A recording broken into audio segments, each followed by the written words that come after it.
All right, Gemini. For your mental space, we have the moon.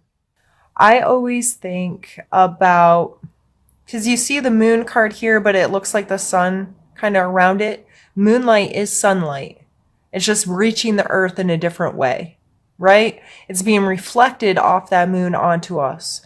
And that moon controls so many of our daily things that we don't think about, our calendar, why a day and a night is, like X amount of hours long, and how our calendar works and the seasons and all of that is dependent on, to an extent, our Earth's relationship to our moon. But again, that moon is just kind of like a filter. It's making the same information that the sun sends us, the same energy, the same, however you want to think about it, the same light. It just arrives here in a different way. So to me, this has a lot to do with our perspective and being willing to see that, you know what, sometimes we're looking at something and it looks one way in the daylight. It may be beautiful and amazing. You're looking at maybe an extravagant garden or house or whatever. And then the moonlight comes and you look at it and it scares you. Or it seems there's something about it that doesn't sit right with you. It's the same place. It's even the same light. But just because it's hitting it in a different way, it can change our relationship to it. So mentally, there may be some of this going on. Okay, having to evaluate. This is the thing. How am I looking at it? Has my perspective on it changed? Why has it changed? This card also pulls a lot into what myself and others may refer to as shadow work. Shadows about us, parts of our personalities that we dismiss or hang in the shadows, that we don't allow ourselves to recognize and accept.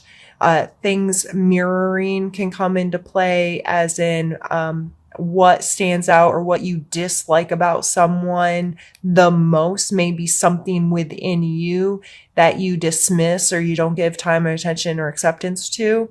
This can get really, really deep, and just depending on your mind frame at the moment mentally, these energies in general may be affecting you right now or be playing on your mind, weighing heavily, and it's something that you're thinking about.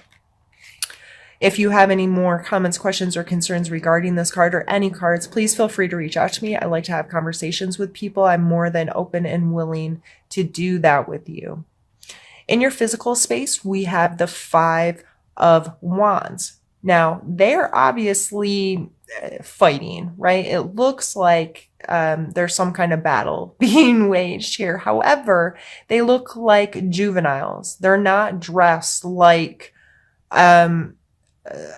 with swords and armor and that kind of thing. They look like kids. And you think about kids play fighting and roughhousing. You think about any kind of martial art or most any kind of sport. You need a certain level of competition or conflict or hands-on experience to become good at it. So this card always brings to me the mindset of, I can approach conflicts as a problem, or I can approach conflicts with an attitude that I can learn from this. These people are going to teach me to be better. These people, this is an opportunity for me to learn. This is an opportunity to test myself. What is my skill set? Who am I? What is my relationship to participating in this kind of behavior? And is my perspective one that sees it as a benefit? I see that through challenging and tough moments that I can learn and I can grow and things can be bigger and better. And I'm going to be better if I'm willing to approach this conflict from a place of eagerness to learn from it. So in your physical world, that this could be friends, family, co-workers, anything, absolutely anything. If you go into any conflict from that mindset, you may be amazed at how differently you feel about it, and how different your emotions attach to it. Speaking of emotions, your emotional card is Judgment.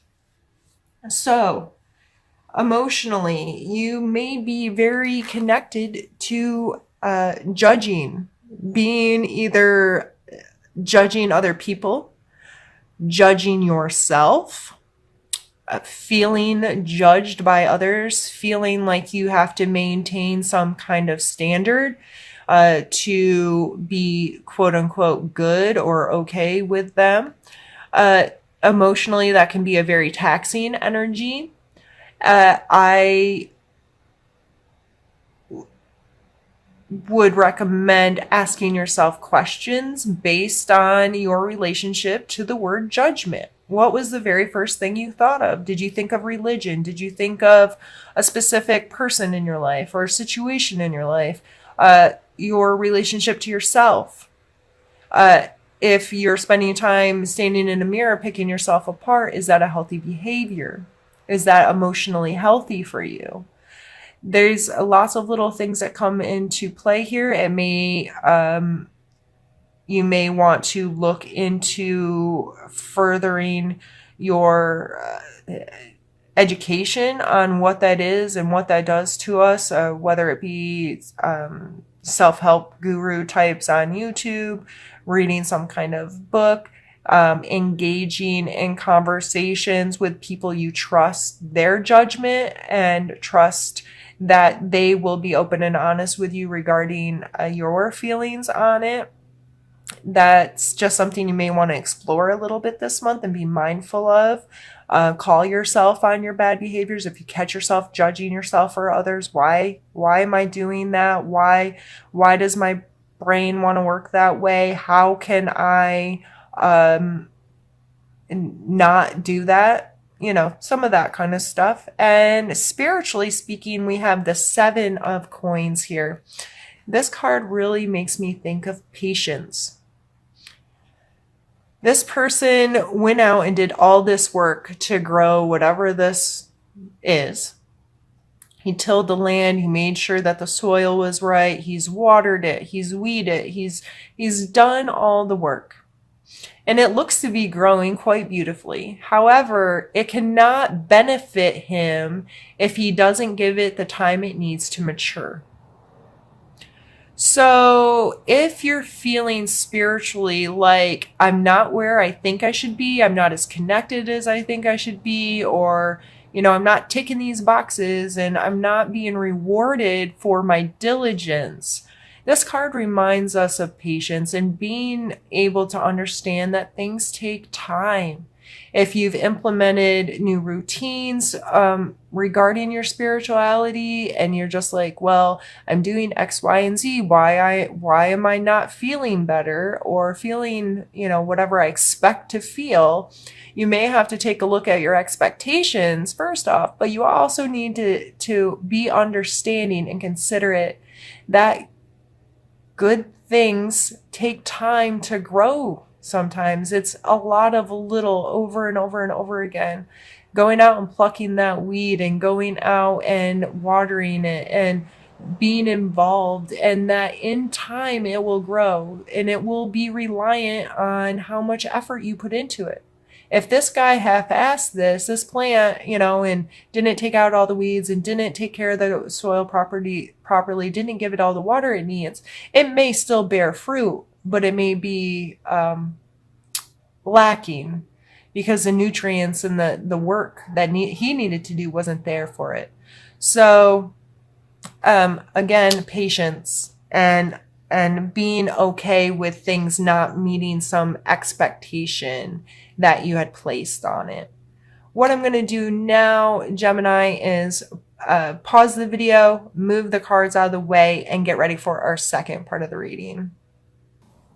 We have the Queen of Wands and the Queen of Cups. Oh, fire and ice. I see like hot and cold. This is fire energy. This is water energy. This is creative beauty, being in a flow of passion, excitement, those kinds of energies. The Queen, on the other hand, is the emotional attachment to anything, your willingness to emotionally connect with someone. These are both queens, meaning they're the mature feminine form of these energies. And I say fire and ice like they're opposites, but I don't necessarily mean that these are two opposing energies. What I'm saying is, like that's fire and ice sometimes like that goes together in a weird way for, the fire can melt the ice and the water can put out the flame. Like there's this weird give and take between these two kinds of energies, and putting them together is intense, but can be a really good intense. These coming out as your challenges. This may just be calling your attention to maturing these aspects of yourself. Are you finding time to emotionally connect and be passionate and excited and open with people? Why is this hard for you? Is it you can control it too much and you don't express these things openly? Or do you not give them the time and the energy they deserve? Are you, I wanted to say mitigating, but I don't think that's the word, diminishing how important they are in your life to have some passion and excitement and connection? This could be very personal kind of stuff that's hard for me to exaggerate on here in a general reading.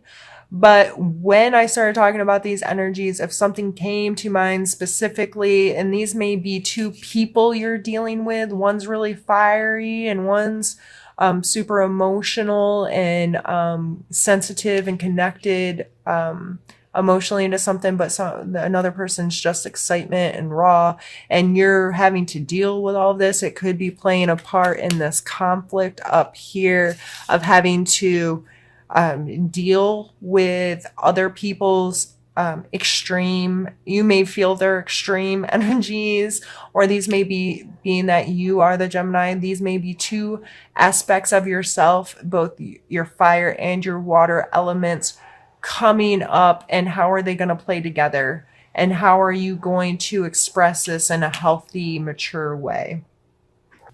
We have the Three of Cups and the Nine of Coins. The Three of Cups a lot of times is a party card. It's typically depicted with three people, three women, sharing of cups, having a good time, like cheersing. Here they're like dancing on top of the cups. This is like a girls' night out kind of energy, like the people you're close with that you can connect with and be yourself with and be really authentic with and enjoy time together. You have joy, you have fun. And there's this just ease of connection with them that allows you to be you. You feel supported in being yourself with these people. So coming as a strength, are you someone that people feel that way with? Do you have some sort of group of people that can support each other and can be authentic and real with each other? And also the Nine of Coins coming. This is someone who, so this is the 7, this is the 9. She put in this work. She was patient. She understood that it would take a while for these fruits to ripen. And now she has them very proudly displayed. She has a big fancy hat and a fancy bird and a fountain. Like, she put in the work. She waited. She understood. And she has created a wealth for herself, a worth for herself, for her space. This isn't necessarily about luxury, but this is about understanding value and the willingness to do the work to then be able to say, yep, I've done this and I feel really good that I've created this space for myself. Those two strengths of not only being able to have fun and enjoy things, but seeing the worth and the value of your space, of the work that you do, the time that you spend, your willingness to be patient and diligent and mindful. And so appreciate these aspects about yourself. Appreciate these two cards coming together, you know, that no fun makes you a dull boy, or all work, no play makes you a dull, whatever it is. My brain's not working. But Gemini, you have these two aspects. You know when to work, you know how to do it, you know how to get things done. You can put in that time and energy. You also can have a really good time, and you can maybe be a little silly or do things that are outside of normal stuff maybe, but it's because that you feel able to be authentically yourself and have those connections and have fun with people. So remember those aspects of yourself this month. Appreciate those aspects of yourself this month. And these are kind of opposite cards. Again, opposite here. There's a lot of all the different suits. We aren't heavy-handed on any one thing. We have coins, wands, cups, and oh, we don't have swords. I guess we don't have swords, but anyway, there's all elements here, and you Geminis are known for that kind of duality in your life. Appreciate it. Use it to your strength that you do have this duality. You do have these two parts of yourself, and how can you make these work together to best benefit you? This is moving away from behaviors, actions that aren't okay anymore. A lot of times this card can actually depict moving away from an unhealthy relationship with someone or something. So taking the steps necessary to physically, mentally, emotionally remove yourself from whatever the situation is. So if it's in work, relationship, whatever, it's recognizing that that's not where you want to be anymore and taking steps to not have to deal with it. And that's coming out in your need to know section. So are you doing that? Is there something specifically that came up when I said moving away from bad relationship? You know, what came to your mind? Why did it come to your mind? And what are you doing about it? Four of Wands.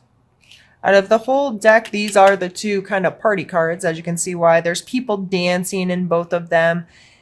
It looks like a good time. These people even have fireworks. This card, sometimes people talk about it as the marriage card because it's foundational. There's 4 set points, kind of represents the 4 pillars of a home, that kind of energies.